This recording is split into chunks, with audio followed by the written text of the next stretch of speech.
Long, long ago, in a far-off land, a baby was born in a stable. His mother's name was Mary, but everyone knows this lovely story already.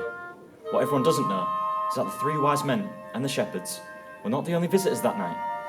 Rumbling along in their old horse and cart came Mary's mum and dad, Jesus' granny and granddad.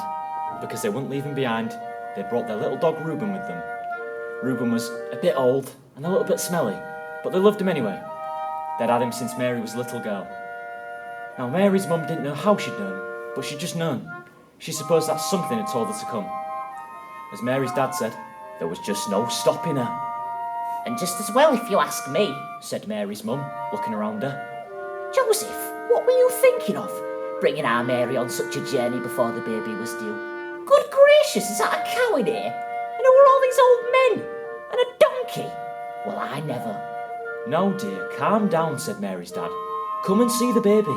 He's a lovely little chap, just like our Mary. Let's have a look at him, she said.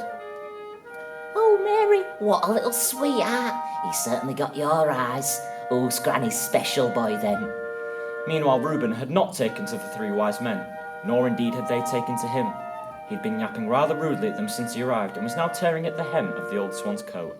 One of the wise men aimed a sly kick at Reuben. Jesus' granny saw this. Right, she said as she clapped her hands together. Thank you for coming and all for the lovely presents, but Mary needs her rest now, and I'm sure you'll be wanting to be off.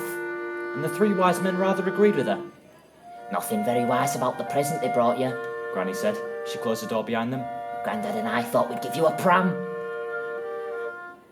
Joseph, I think that donkey and that cow would be better outside, don't you? Granny said, in the sort of voice which really wasn't a question at all. Joseph, who'd been really quite relieved to see Granny, said, OK, Granny, whatever you say. This made her smile in a pleased sort of way. She bent over to tickle Jesus. Who's Granny's special boy then? Jesus cooed and smiled at her. Look, Grandad, said Granny. He's pleased to see us, and no wonder with all these strangers about.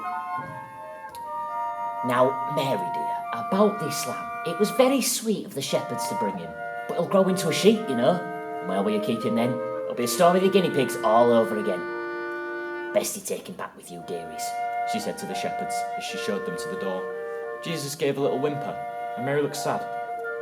You know, dear, said Grandad, the lamb could share our old horse's stable. Then Jesus could play with him when he comes to stay. Oh, all right then, you old softy, said his wife. But just you look after him. We'll look after him together, won't we, Jesus? Said Grandad. He picked up baby Jesus, who was now chuckling happily. Granny sat down beside Mary. Well, Mary, I will say that I was a bit upset. I wanted everything to be perfect for our first grandchild. But I must admit, it's very nice. Just the family. Reuben, will you leave that lamb alone? Funny, he doesn't usually like babies, but he does seem to have taken to our Jesus. Aren't the stars wonderful tonight? It's like they're singing just for Jesus. Oh, listen to me. What a silly old granny I am. Night-night, everyone. Night-night, Granny's special boy. God bless.